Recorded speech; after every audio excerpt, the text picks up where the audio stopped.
Hello ẹ̀yin tèmi, ṣé wà? Ẹ kú gbádùn. Ó yá, a ti wà nínú oko. Ẹ jẹ́ ká bá Nàìjíríà sòótọ́ ọ̀rọ̀. Ṣé rí pé inú oko la wà? Ṣé láìkẹ́? Ó yá. Mo ti sọ̀rọ̀ yìí rí. Kíjọba Nàìjíríà gbẹ́sẹ̀ lé gbogbo kẹ́míkà tí wọ́n ń gbé wá láti òkè òkun. Mi ì mọ̀ túmọ̀ ẹ̀. Mi ò mọṣẹ́ tó ń ṣe fún wa. Kò ṣiṣẹ́ kankan fún wa l'Áfíríkà àfi bí ìgbà tó bá jẹ́ wípé ṣe la kàn ń bo orí Ọlọ́run mọ́lẹ̀ lóko. Ẹ wò ṣe bọ́gẹ̀dẹ̀ leléyìí, agbo ọ̀gẹ̀dẹ̀ rè náà. Kò sí kẹ́míkà ń bẹ̀. Wọ́n ní ilẹ̀ máa ń ṣá. Ṣé ẹ mọ̀ ìgbà tí wọ́n ti ṣá ọ̀gẹ̀dẹ̀ ní bíbá ìṣá? Wọ́n leléyìí náà. Ṣe bọ́gẹ̀dẹ̀ rè, ọ̀gẹ̀dẹ̀ rè very very greenish. Ṣe bó leléyìí? Ewúro rè náà. Ewúro rè. Àwọn ẹ̀fọ́ ni wọ́n ṣú sí bíbá yìí. Wọ́n rè náà. Ewúro ẹ wò bí ewúro ṣe gbògàdà. Ayọ̀júràn kàn ń pa wá ni. Iṣu leléyìí. Ayọ̀júràn ló ń pa wá. Ayọ̀júràn. Nǹkan títí wa ò kì í tẹ́ wa lọ́rùn. Honestly, ugu náà rè bí ugu mo wá. We are so foolish in Africa, especially Nigeria. Nǹkan tí wọ́n ń tẹ́ wa lọ́rùn. Ṣọ́fọ̀ òyìnbó ṣe wá ni. Ṣé gbogbo nǹkan tó òyìnbó bá ṣe làwa gbọ́dọ̀ ṣe ni? Imitation is killing us. Imitation, nítorí wípé I believe wípé they are better off than us. That is the problem. Ta ni ó ń re oògùn re? Èmi ni mo ní kó má gé dànù. Èpín nìyẹn. Oògùn nìyẹn. Ẹ mọ̀. Ẹ wò, ewédú kékeré yẹn. Ewédú kékeré yẹn. Ewédú dà ìwọ náà gborí ẹ wá gborí wọlé. Ṣé ti rí? Ṣé ewédú ẹ wò bó ṣe tutù. Ẹ wò bó ṣe tutù, ẹ wò lá, ẹ wò bó ṣe tutù. Ẹ̀gẹ́ now. Ẹ̀gẹ́ now, kí ni problem wa? Ẹ̀gẹ́ oko ẹ̀gẹ́ leléyìí, natural food. Ẹ̀fọ́ ni wọ́n dà sílẹ̀ yìí. Ẹ̀fọ́ náà dà sílẹ̀ yìí, ṣọkọ ni, ṣọkọ yọkọtọ. Ṣọkọ yọkọtọ rèé tó yẹ pé tọkùnrin bá jẹ báyìí téèyàn bá sè fún ọkọ, ó máa ṣe yọkọtọ ni. Yọkọtọ yọkùn gbẹ́ndú, ó ń rèé bí àṣà Ọdúnládé Adékọ́lá ó ń rèé mo ń bọ̀ o. A ti sin ẹja níbí báyìí. Wọ́n ti dojú ẹja dé. Wọ́n ti dojú ẹja dé. Ó ń rèé náà. Àbí kí ni ìṣòro wa? Mo máa lọ ẹ̀wọ̀ ní àti ẹ̀ ti já ilé yìí ni o. Mo máa lọ síbi tìta tó ṣe gbògàdà. Àbí èépín rèé, ewé rèé. Ẹ jẹ́ n fi ewé yìí hàn yín. Ẹ jẹ́ n fi hàn yín kẹ́ rí oògùn, kẹ́ tún rí oògùn. Ẹ wo ewé tẹ̀ ń wò yìí. Kí ló ń porúkọ ewé yìí o? Mo ti gbàgbé. Ewé ikọ́ ni, ikọ́. Chronic cough ò gbọdọ̀ pa ẹ́, ikọ́. Sórí bó ṣe wà jẹ́ nǹkan ẹ bó ṣe máa ṣe. Tó bá ti já wá méjì péré ló ní ìdò ní ju méjì lọ́mọ mi kan ló kọ mi. Ó dẹ̀ ṣiṣẹ́ gan. Works like magic. Torí pé no, we don't appreciate the power and the kí ni mo máa tún pè? The power, agbára, the authority, àṣẹ tọ́lọ́run fi sí inú ewé, that God has deposited into it. Bó ṣe wà yìí ọ̀pọ̀lọpọ̀, you have come across it in your area, in your compound, you just weed it away. Onlele, tó bá ti fi orí pa iwájú àtẹ̀yìn. Sórí tó bá ti já méjì péré ló need. Tó bá ti fi orí pa iwájú, wá fi orí pa iwájú, wá fi orí pa ẹ̀yìn. Ṣó wá rí ibi báyìí, wá mú ojú àti ojú, wá dàdéra wọn báyìí. Tó bá ti dàdéra wọn, má worry bóyá ó máa split. Jù sínú kettle ẹ tàbí pot ẹ fomi sí. Ó ti tán. Tó bá ti hó, tó jiná dáadáa. Mi ò máa tí rí gbìn. Tó jiná dáadáa kó bẹ̀rẹ̀ sí ní mú. Ikọ́ ń rèé. So kí ni gbogbo nonsense tẹ́ ń fún wa jẹ ẹ̀yin àgbẹ̀. Ẹ má fún wa lóṣì jẹ mọ́. Ẹ rí pé kò pé wa nà ó torí èló lẹ máa pa. Wọ́n lówó lẹ máa pa ó leléyìí. Ẹ̀fọ́ ìyànà pàjáre bó ṣe máa green kú leléyìí. Ìgbà tẹ́fọ̀ ìdé ń gbà yẹn. Mo ní mi ò lè jẹ o. Tó máa yún wọn lọ́wọ́ mo ní nǹkan tó bá yún yàn lọ́wọ́ mo ló máa yún yàn lẹ́nu. Nígbà yẹn ní gbogbo Mọdákẹ́kẹ́ àti Ifẹ̀ làwọn èèyàn ṣíjú sí. Àṣé benefit ẹ̀ pọ̀ gan. Ó leléyìí. but nǹkan tí mò ń fàyọ ni pé ugure lẹ́ẹ̀lẹ́ nílẹ̀ẹ́lẹ̀ ohun tí mò ń fàyọ ni pé àwọn kinní yìí ṣó ní ìdí chemical ṣá wọ́n ní àwọn ilẹ̀ ti ṣá ṣe bíbẹ̀ làwọn bàbá wa ṣe máa ń dáko for a very long time nílé ayé wa bí lẹ ṣe ṣá nìyẹn tó fi ṣàgbẹ̀ tó fi bírú àwa yìí ó ń rè saint leaf rèé oh saint leaf kọ́ lórúkọ leaf yìí o kí lórúkọ ẹ o múrògo family saint leaf níbọ̀ ó lórúkọ kan múrògo ẹwà àgbẹ̀ tí ń kọ́ àwọn èèyàn ní iṣẹ́ olódo mo ti gbàgbé orúkọ ẹ̀ bọ̀ bó ṣe wà yìí àwọn èèyàn ò dámọ̀ ó dùn sebẹ̀ bí ó dùn sebẹ̀ tí family saint leaf ni tí mo bá fẹ́ ṣe ọ̀gbọ̀nà báyìí ìsídà kí n lo ewé àwọn Ìgbò yẹn tàbí kí n lo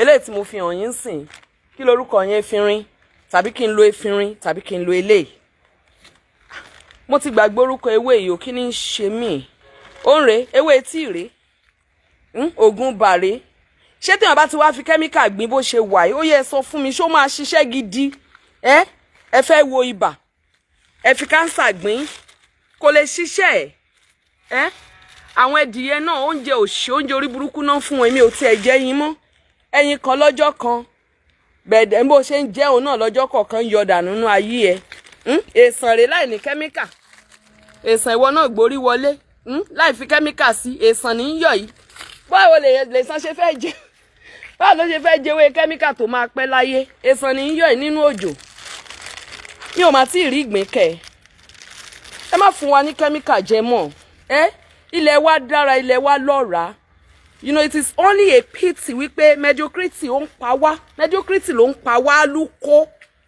honestly a kàn ń kàwé ni illiterate ni wá we are not educated we are only literate honestly àwọn ìlú tó pọ̀ jù wá lọ tí wọn lówó tó wá tí wọn ní resources tó wá àwọn èèyàn dẹ̀ máa lọ síbẹ̀ wọ́n dẹ̀ máa gbádùn ó yá o ẹ tún bá mi ká lọ o mò ń bọ̀ o ẹ ká lọ o torí ń tẹ́ ẹ̀ rí ń bí ẹ rí níbi tí mò ń mú yín lọ yìí ń tẹ́ ẹ̀ rí ń bí ẹ rí níbi mò ń mú yín lọ yìí ó yá ẹ tẹ̀lé mi ká lọ mo fẹ́ máa encourage nǹkan tó natural ó yá ẹ máa wò ó ẹ wò nílé kejì ẹ wo ewúro bó ṣe ga tó láì ní kẹ́míkà nínú ẹ̀yin á wá sọ fún mi pé kẹ́míkà ló ń jẹ́ kí nǹkan yín kó máa kó ń rèé àsìkò òjò láwa yìí náà gbogbo nǹkan tá à ń gbìn pátápátá ló ní àsìkò tiẹ̀ ṣe bí máńgò leléyìí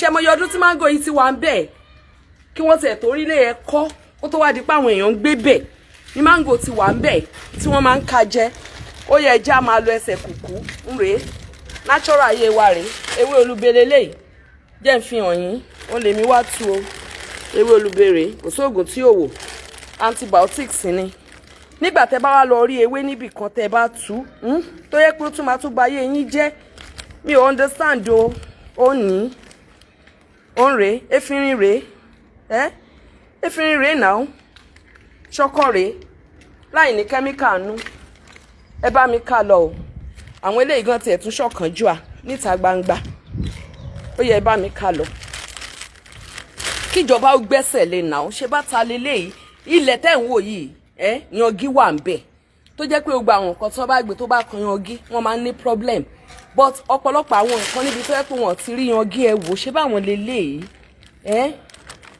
ṣe báwọn leléyìí ṣe bí nǹkan náà gbìn sí bíi ṣe bóun rèé miracle leaf ní tẹ̀tẹ̀ rèé kí ni problem wa ewédú ló tutù yọ̀yọ̀yọ̀ yìí ata leléyìí náà ẹ wò ata nìyẹn ẹ̀yin tẹ́ ń ṣe àgbẹ̀ ní kọ̀rọ̀ ilé yín mo mọ̀ pé èèyàn ò lè lo kẹ́míkà ẹ yá má lo kẹ́míkà o jẹ́ ń já miracle leaf tí máa jẹ lónìí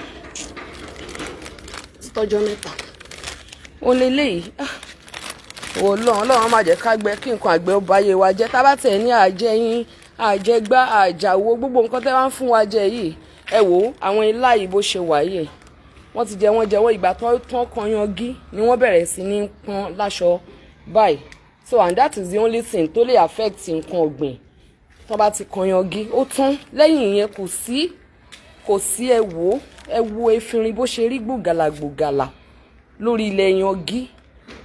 Ẹ wo ẹ̀fọ́ ẹ wo yanrin. So I don't know, ẹnìkan ò lè dá ṣe. Báwo làwọn èèyàn ṣe wá fẹ́ gbọ́ràn nígbà tó fẹ́ pa owó? Ewúro ló ẹ̀ṣẹ̀ ń hù yìí. Ewé gbògàdà ẹ̀fọ́ nìyẹn. Nígbà tó fẹ́ pa owó, wọ́n fẹ́ gbin nǹkan kó hù láàrin ìṣẹ́jú 3 kó dẹ̀ tètè máa tà. Ṣẹ́yìn náà ṣá ń jẹ, ẹ̀yin náà ẹ máa jẹ, ẹ má worry. We die together. Ẹ má worry. Ẹ máa jẹ. Ẹ má jẹ o. Fresh ewédú bá ṣe mọ́ jẹ lóko àgbọn Paul lélẹ̀. Fresh ni. Bàbá ṣe léni tí ò bá tán lọ́la àdánù ni. Fresh. Nǹkan táwọn àgbààgbà yóò ṣe kí n sick nìyẹn. Because they eat all these things fresh. Then bí wọ́n bá tẹ̀ tún wá ṣe fresh, kò sí chemical ń bẹ̀. They eat everything fresh. Fresh bó ṣe wá látọ̀dọ̀ Ọlọ́run. Ẹ ti fi chemical báyé wọn jẹ́. Ẹ̀yin ìjọba Nàìjíríà ẹ kàn ń gbójú níbi gbogbo nǹkan. Ẹ kàn ń gbójú níbi gbogbo nǹkan. Ẹ ń gbójú níbi terrorism. Ẹ gbójú níbi ọ̀rọ̀ epo. Ẹ gbójú níbi ìyà táwọn èèyàn ń jẹ. Ẹ gbójú níbi ọ̀rọ̀ ilé ìwé. Ẹ gbójú níbi gbogbo nǹkan. Tí wọ́n bá wá empower àwọn èèyàn kékeré gbogbo wa wá máa celebrate what? Wọ́n ní láti empower èèyàn kankan.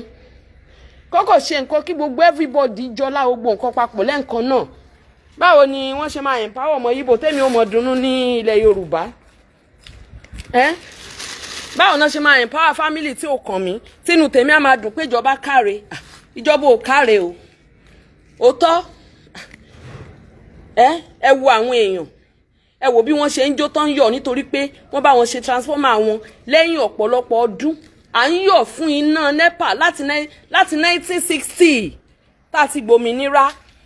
Àwọn èèyàn wá gba transformer, wọ́n wá ń yọ̀, wọ́n ń dunnú. Ìwọ náà wá ń like, òun love, òun share. Ìgbà tó share yẹn kan kọ́kọ́ sórí ẹ̀ jẹ́ kí ìjọba mọ̀ wípé tí a bá wa o. At this age là ń yọ̀ fún náà NEPA. Bóyá bẹ́ẹ̀ mi dẹ̀ ṣe máa ń ronú, bóyá tèmi yàtọ̀ ni o. Èmi ò kí ń ronú bí gbogbo èèyàn ṣe ń ronú, ẹ má bínú o. Báwo ni mo ṣe la ṣe máa ìṣẹ̀gbá transformer lẹ́yìn àìmọye ọdún? Tínú mi á wá máa dùn, àbí tí NEPA máa múná 24 hours wá ń sìn tí màá wá ní àdúpẹ́ wá. Mi ò ní lè sọ́ǹta o, torójú máa tì mí. Wípé bí mo bá gbé sí wọ́n máa wò wá ní ẹ̀yìn odi. Gbogbo ayé máa wò wá, wọ́n máa wò pé Nàìjíríà yìí ṣá, wọ́n lu ko ṣá, wọ́n sì ń celebrate iná. À ń celebrate iná nígbà tó yẹ ká máa fi iná wẹ̀ bí òjò. A wá ń celebrate iná. Nonsense la máa ń celebrate. Honestly, àwọn nǹkan tí ò ní ìtumọ̀ à ń celebrate nílé ayé wa. A máa bọ́ ń bẹ̀ o. Èmi mọ̀ ipa a máa bọ́ ń bẹ̀. Ṣùgbọ́n mi ò advice pé ká pààyàn ká tó bọ́ ń bẹ̀ o. Kí ló di leaders, èmi ò lọ́wọ́ ń bẹ̀ o. Ẹ̀jẹ̀ ò lè wá sí orí tèmi. Ó yá, ẹ̀yin èèyàn mi. Ó yá, kí lẹ rí sí? Kí lẹ rí sí? Kí lẹ rí sí? Ẹ rí nǹkan kan sí? Wọ́n ti múná dé o. Iná ti dé o. Iná ti dé o. Mo ti já dànù lọ́nà láì, mo fẹ́ lọ charge phone. Bye bye.